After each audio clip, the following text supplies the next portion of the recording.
Hi guys, it's Mandy from Mandyleeplays, and in this video, I'm going to give you guys my essential recommendations when it comes to RPGs and JRPGs. Because I get a lot of questions asking what games you recommend, what games are good for beginners, or just people who want to find their next adventure. So for this video, I'm giving you guys just that. And of course, my list is only 7 games. There are way more JRPGs out there, and feel free to tell me yours in the comments down below. And if you like this video and my other content, then please consider subscribing. So without further ado, let's get right into my list. So what happens when you take Animal Crossing and Breath of the Wild elements and put them together? You get our first pick, Fantasy Life. This one was a bit weird because honestly, I didn't like it at first, but after you get past a certain point, the game really opens up and I ended up really loving it. Fantasy Life is a great RPG, especially if you're into cozy gaming. It's very laid back and there's a ton of content. There's elements from other popular games like I mentioned in the beginning, Animal Crossing and Breath of the Wild, and I sacrificed a lot of hours playing it, but no regrets on that. Fantasy Life I, The Girl Who Steals Time was developed and produced by Level 5, and this is essentially their comeback from their hiatus, and plus it's a sequel from the original Fantasy Life on the 3DS. The gist of the game is your character, which you can create, joins an archaeology team on their trip to a desert island to find the origins of this big fossilized dragon in their possession. But little did they know the island is inhabited by a malicious dark dragon that awakens the dragon fossil, and in turn it opens up a portal that transports everyone through time. And it's essentially a tale of 2 different time periods. Well, technically 3. And you had to figure out why the island became uninhabitable while also rebuilding it to its former glory. So yeah, that's the gist of it. It's actually pretty basic when you look at it. There's a ton of things that you can see coming a mile away, but the story does suit the game and what it's trying to go for. But the best thing about this game is the life functions, which is basically different jobs you could have throughout your adventure. There are a total of 14 different jobs split into 3 different categories. You have the combat category, the gathering category, and the crafting category. And you can switch up your lives and jobs really easily, so if you pick one in the beginning, you're not locked into that specific life. And this is where the game really sucked me in.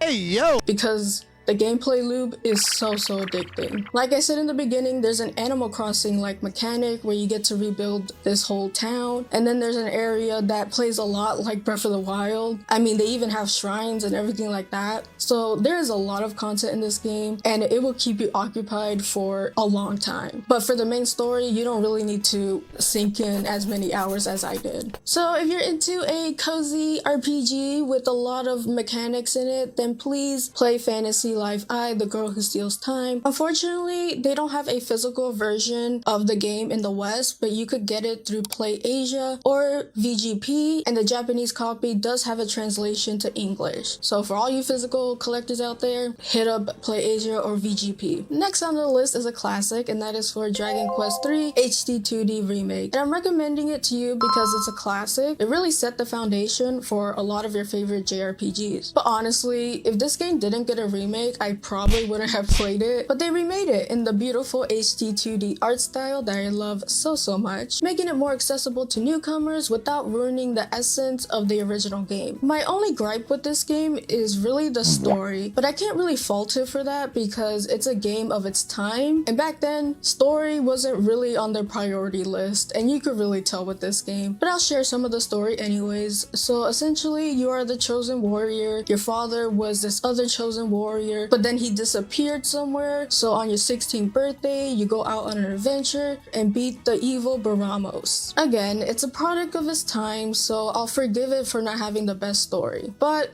what really got me playing more was the gameplay, and that's where it truly shines. And one of its strong suits is the party customization. You get to choose their gender, their job, and their hair color, plus their names. Do you want to have a party of all mages? You could do that. Do you want to have a party of all warriors? You could do that too. Do you want to mix and match? Go right ahead. Of course, some jobs are better than others, but I'll leave you to figure that one out, like I did. And coming from the 80s, that was a big deal. Dragon Quest III was the first game to ever have this whole customization thing. Though as a trade-off, your party members are just as bland as your protagonist, and they don't have a personality because you created them. But having the option to customize your party was still really fun. And also this game offers a lot of quality of life changes from the original, like speeding up animations, having pinpoints on the map, and you could choose the difficulty you want to play in. Because not gonna lie, this game does have a lot of difficulty spikes, so beware. Like any classic JRPG, grinding is your friend and getting new equipment. So if you want to experience a classic that is also modern, this game is for you. But hey, I know someone who is a really big Dragon Quest fan, and that takes us to our next game, Yakuza Like a Dragon. Yakuza Like a Dragon is the 7th entry in the Yakuza series, but it's a bit unique because it's a game that newcomers can start without playing the other 6 Yakuza games. So you're essentially starting fresh with a new story, new cast of characters, and a new protagonist. And plus a new gameplay style, because this game is a turn-based RPG instead of the classic Yakuza beat-em-ups. And the funny thing is, there's an in-game reason on why it's a turn-based style game. Basically, our protagonist Ichiban is a huge Dragon Quest fan, and that's how he sees most of the interactions in the game, like a Dragon Quest game. It's hilarious. They didn't really need to have to explain it, but the fact that they did, it is because Ichiban is a big fan of Dragon Quest, was such a nice touch, like really. But Yakuza Like a Dragon is a kooky, lighthearted, and overall fun game, and it's actually really funny. Now, Ichiban as a protagonist is totally different from Kiryu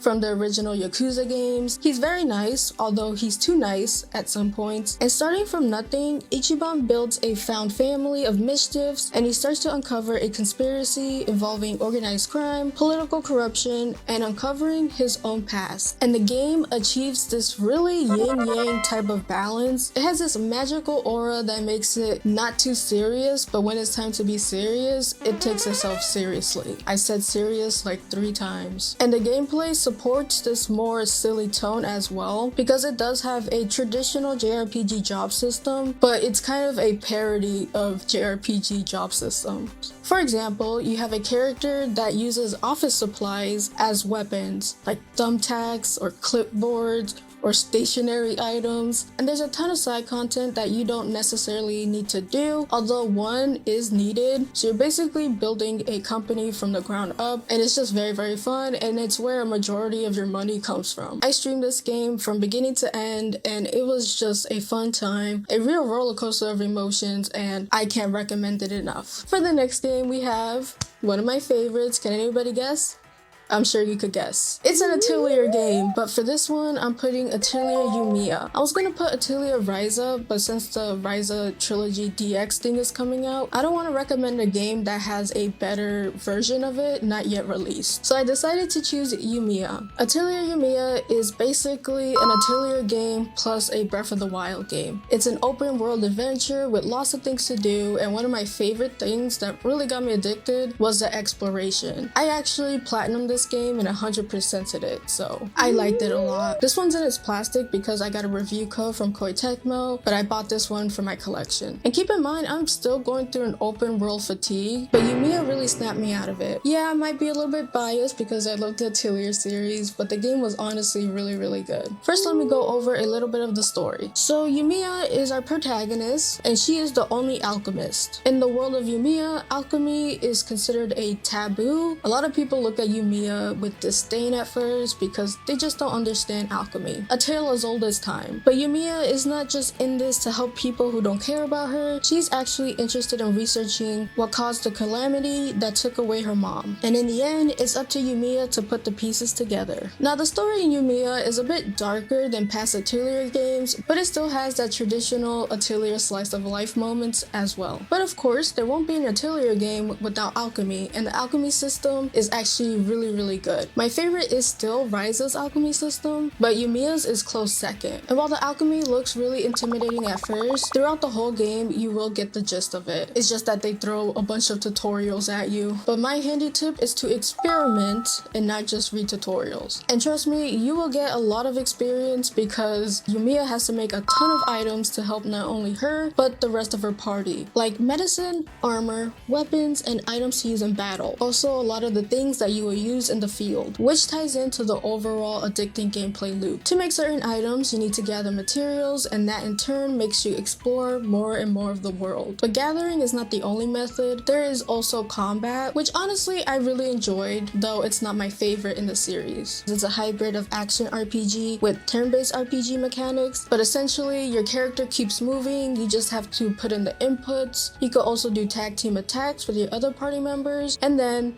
of course, a big flashy attack. Overall, the combat is really fun, although it's not my favorite. Atelier Yumia is a bold step in the franchise, and I loved it because of that, and I can't wait for future Atelier games, and I really do recommend it. Next game might surprise you guys, or might not, and that is Kingdom Hearts. The Kingdom Hearts games are something special, and I rarely do talk about the series, mostly because I don't really find a need to bring it up, but I am a huge fan of the Kingdom Hearts series. And yes, I do know the lore of the games too. So basically, Kingdom Hearts is a mismatch between Disney characters and Final Fantasy characters with its own original characters. Although the Final Fantasy characters really dwindle, especially towards the third game. Your main protag, for most of the games anyways, is Sora, a very likable and dorkable person who has this ability to just resonate with a lot of people. And he also wields the mystical Keyblade. So Keyblades are used throughout this universe to help fight the darkness, and they come in different styles depending on the wielder. All this to say, the Keyblades are really cool. I won't go into the history of it because oh my god, we'll be here forever. So in the first game, Sora embarks on this journey to help find his friends Riku and Kairi, and also their home island of Destiny Island was overtaken by darkness. In this universe, darkness is a malicious presence, and that's why people need Keyblade wielders to combat the darkness. And while Kingdom Hearts is very notorious for having a very convoluted story, I found myself understanding it a lot more if you play the games in order. Although if you get past the story and its very creative liberties, you will find that the gameplay is also really good, and it peaks at Kingdom Hearts 2. Kingdom Hearts 2 is my favorite in the series. Anyways, you don't only play as Zora, there's also Donald and Goofy. Donald is your quote-unquote healer, but he does a terrible job at healing, and Goofy is kind of like your muscle. They don't really do much though.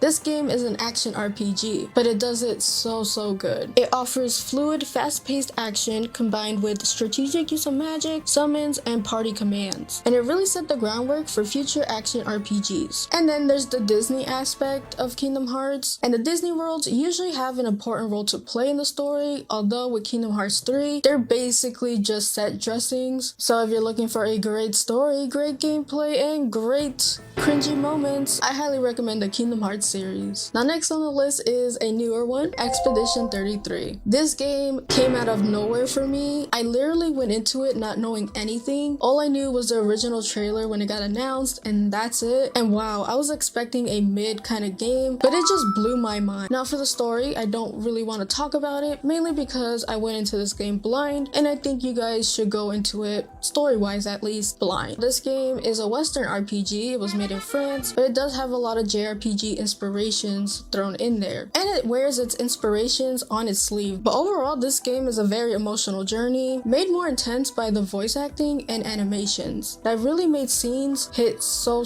much harder. And you could tell a lot of stuff has happened in this world. You have the iconic Eiffel Tower that's crooked, and a lot of the settings in this game are really weird but also beautiful. And might I add, this is a AA game. This is not a AAA game. The gameplay is really unique because it's a turn-based RPG. I saw people come out of the woodworks and say, hey, turn-based RPGs are back, baby. And I'm just like, they never left. You just weren't playing them, fam. Now the turn-based mechanic is something unique and kind of frustrating, but unique, and that is the dodge and the parry. So dodging and parrying are crucial to your gameplay, but in order to dodge or parry, you have to hit it in the right timing. Although dodging gives you a little bit more wiggle room as opposed to parrying, where it has a more strict time window, but if you parry correctly, you could also do damage to the enemy. So at its core, it's pretty simple, right? The thing that's not simple is learning your timing, because every enemy is different and their animations are different. Some of them are very predictable, while others are just like, my dude, can you hit me already? And then they just hit you, but you parried a little bit too early. So yeah, it could be very rewarding or very frustrating. So Expedition 33 delivers on story, characters, gameplay. I know I'm speaking to to the choir, but I highly recommend this game. Last game on the list is Yeast